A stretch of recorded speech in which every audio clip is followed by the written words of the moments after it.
Sponsored गुंडों ने जाकर वहाँ छात्रा के साथ दुर्व्यवहार किया, छात्रा के साथ सेक्सुअल हरासमेंट किया। पूरे देश में, न केवल तमिलनाडु में बट पूरे देश में उस लड़ाई को विद्यार्थी परिषद के कार्यकर्ताओं ने लड़ा। और अगर मैं संगठनात्मक वृत्त की बात करूं तो हाल ही में दिसंबर में हमारा नवंबर के अंतिम सप्ताह में हमारा जो राष्ट्रीय अधिवेशन हुआ, उसमें जो हमारा संगठनात्मक वृत्त है, उसमें जो हमारी सदस्यता है वो भी बढ़ी है, जो हमारी इकाइयां हैं पूरे देश भर में वो भी बढ़ी हैं।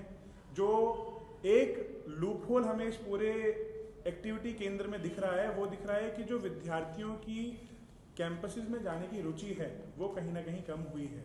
उस रुचि को एड्रेस करने के लिए विद्यार्थी परिषद पूरे देश भर में परिसर चलो अभियान चला रहा है। उस परिसर चलो अभियान के माध्यम से हम यही नारा विद्यार्थियों को दे रहे हैं कि आप अपने कैंपसेस में आइए। हम बात कर रहे हैं वहाँ के प्रशासन से मिलकर कि कैसे कैंपस जो है हैप्पी और मीनिंगफुल एजुकेशन स्टूडेंट्स को दे पाए, ताकि वो अपनी शिक्षा से दूर ना भागे, ताकि वो अपने घर बैठे शिक्षा लेने के लिए मजबूर ना हो, वो कैंपस में आए, कैंपस में एक करिकुलम के साथ, एक डिग्री के साथ उनके स्किल्स भी मिले। इस सब को लेकर जो मंथन है वो इस CWC बैठक में होगा। तो ऐसे बहुत सवाल मेरा ये है जी, अभी हाल ही में घटना घटी है, आपको शायद नहीं होगा, कॉलेज का एक छात्र ने एग्जाम में शिक्षक नकल करते हुए पकड़ा, उसको थप्पड़ मार दी। लेकिन सवाल मेरा ये है, क्या गुरु को थप्पड़ मारना छात्र का उचित है या? बिल्कुल उचित नहीं है। इसमें वो क्या बिल्कुल उचित नहीं है। अब घटना की जानकारी मुझे नहीं है, तो हमारे जो लोकल कार्यकर्ता है वो आपको लेकिन अपना सवाल ये डायरेक्ट भी, एक छात्र जो गुरु पढ़ाता है उसको किस कारण से थप्पड़ मारना, चाहे वो गलत है सही, ये किसी भी परिस्थिति में गुरु के ऊपर इस प्रकार का व्यवहार करना बिल्कुल गलत है, अनुकूल नहीं है। वो विद्यार्थी का निजी धर्म नहीं हो सकता है, ये हमारा वो है। बाकी अगर इस घटना के संबंध में आप पूछना चाह रहे हैं तो वो हमारे आपको नई शिक्षा क्या सोचती है? देखो, नई शिक्षा नीति को लेकर अभी 4 वर्ष हो चुका है, अभी बैच एंटर भी हो चुके हैं। हमने कई बार उसमें प्रयास भी हम लोग कर रहे हैं सतत, और उसका इम्प्लीमेंट भी हो रहा है, लेयर बाय लेयर हो रहा है। अभी जो वर्तमान आवश्यकता है, विद्यार्थी परिषद ये सोच रही है कि जो नई शिक्षा नीति उसका इम्प्लीमेंटेशन देश के यूनिवर्सिटीज़ में, स्टेट्स में कितना होगा, उसका एनालिसिस करना आवश्यक है। UGC ने भी करना चाहिए और शिक्षा मंत्रालय ने भी करना चाहिए, और विद्यार्थी परिषद भी करेगी भविष्य में कि समिति अभी चल रही है, तो आप उस पर कर सकते हैं नहीं, उसका एनालिसिस करना मतलब सर्वे करना पड़ेगा ना देश का, वो बैठक का विषय नहीं है, वो एक एक्टिविज्म का विषय है। तो उसमें हम सर्वे करेंगे और उनको पता होना कि हर स्टेट में जो पैरामीटर्स हैं NEP के, जैसे MSME होना है ना, मल्टीपल एंट्री, मल्टीपल एग्जिट होना, MEME होना, और हमारे ABC और जितने भी पैरामीटर्स हैं वो किस लेवल पर इंप्लीमेंट हुए यूनिवर्सिटीज़ के अंदर, उनको हम एक एनालिसिस सर्वे करेंगे। हम भी करेंगे, सरकार ने भी करना चाहिए, और उसके अकॉर्डिंग उस इम्प्लीमेंटेशन को और सुदृढ़ीकरण करके उसको इम्प्लीमेंट स्ट्रांगली वो हो पाए, उसके लिए स्ट्रेटेजी तैयार करना चाहिए।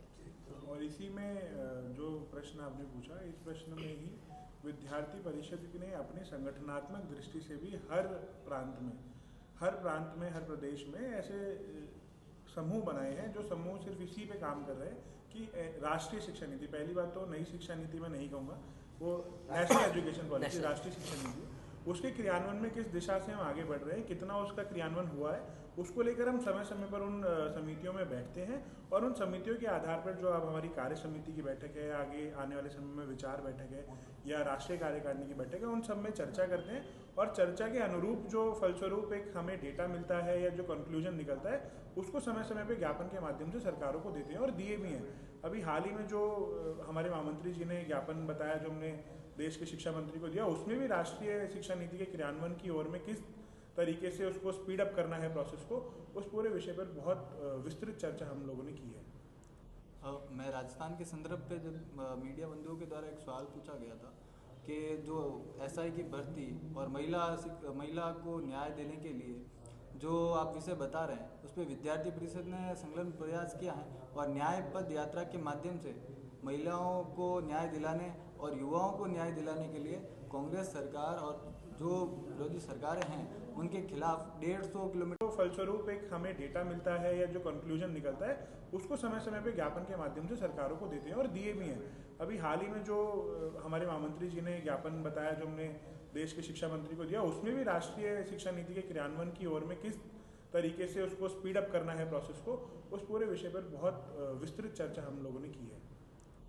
मैं राजस्थान के संदर्भ पे जब मीडिया बंधुओं के द्वारा एक सवाल पूछा गया था कि जो SI की भर्ती और महिला को न्याय देने के लिए जो आप विषय बता रहे हैं उस पर विद्यार्थी परिषद ने संलग्न प्रयास किया है और न्याय पद यात्रा के माध्यम से महिलाओं को न्याय दिलाने और युवाओं को न्याय दिलाने के लिए कांग्रेस सरकार और जो विरोधी सरकारें हैं उनके खिलाफ 150 किलोमीटर की एक यात्रा निकाली थी, जिसे न्याय पद यात्रा के माध्यम से राजस्थान की सरकार और उनको विद्यार्थी परिषद ने रखा था।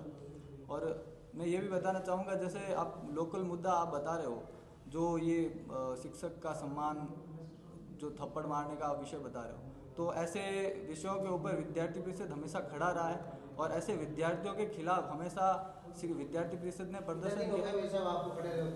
बिल्कुल भाई साहब, क्यों नहीं हुआ? प्रदर्शन नहीं हुआ, 4 दिन हुए हैं। क्यों नहीं हुए प्रदर्शन? आपने किसको ज्ञापन दिया है? बताओ आप, मैं बताऊं उसका सवाल करता हूं। आप जो इस मुद्दे की बात कर रहे हैं ना, तो बताइए आप कहाँ खड़े थे? ये आपने बताइए ना, आप बताइए। इस संदर्भ में इस विषय को लेकर हमने प्रशासन, जो एमबीएम विश्वविद्यालय का ये विषय है, इस प्रशासन को लेकर हमने बातचीत भी की है, क्योंकि हमारी ये बैठक चल रही है इस विषय को। मुख्यमंत्री से की है, उससे क्या होता है? बयान है क्या किसी का? मैंने भाई साहब को सवाल इसलिए पूछा, बयान है क्या किसी का? भाई साहब को उस घटना का मालूम नहीं। जब आप इस घटना को छेड़ रहे हो ना, तो आज 4 दिन बीत गए। बताओ, एक दिन भी बयान है क्या? ज्ञापन ज्ञापन दिया क्या आपने कहीं पे भी? पुलिस कमिश्नर को, चाहे एमबीएम यूनिवर्सिटी के विश्वविद्यालय को मात्र आधे घंटे में छोड़ दिया गया है, जबकि गुरु को छोड़ थप्पड़ मारी है।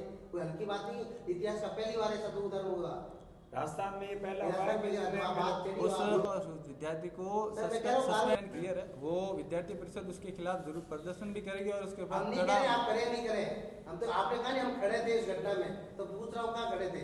हमने सवाल नहीं पूछा, आपने उस बात को छेड़ा है, इसलिए हमने बात कर रहे हैं। पहले तो ये विषय अभी तक अनुसंधान का विषय है। हाँ, अभी इसमें तो फिर कौन दोषी है, कौन ये इन्वेस्टिगेट करे। हम नैतिकता के नाते इस चीज का विरोध करते हैं कि किसी भी विषय में गुरु पर हाथ नहीं उठना चाहिए। ये तो पर गुरु पर हाथ उठने के पीछे का वजह क्या रहा? क्या वो वजह वहां से मिली है? क्या स्वाभाविक रूप से ऐसा हुआ है? मैं तो कह रहा हूँ इसलिए खड़े की बात का जवाब मैं मानता हूँ। आगे 4 दिन से खड़े हैं, वो अनुसंधान दूसरी पाया जाता है, फिर सजा नहीं मिलती है, तो परिषद उसका विरोध करेगा। मुद्दा में ये मुद्दा नहीं था।